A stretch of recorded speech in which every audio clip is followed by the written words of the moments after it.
Hey everyone, welcome back. Today we're checking out an app that's all about learning smarter, not harder. It's called the Deepstash.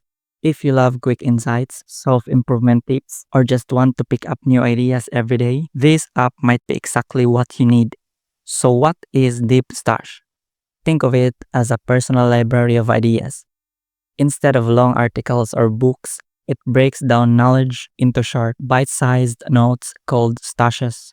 Each stash is easily to read in under a minute, so you can learn something useful anytime, whether you're on a break, commuting, or winding out at night. Here's what makes it stand out.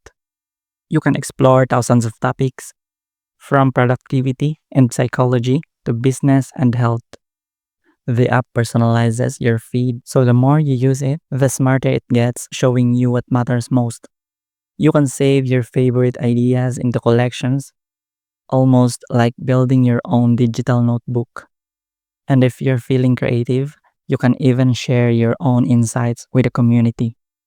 What I like is how practical it feels. Instead of scrolling endlessly on social media, you're actually feeding your brain with ideas that can help you grow, stay motivated, or even spark new projects. It's like carrying a pocket sized mentor with you wherever you go. So, if you're looking for a simple way to learn more every day without overwhelm, give Deepstash a try. It's free, easy to use, and could be the daily dose of inspiration you've been missing. So, that's it for today's review. Thanks for watching. Don't forget to like, share, and subscribe for more app reviews and productivity tips.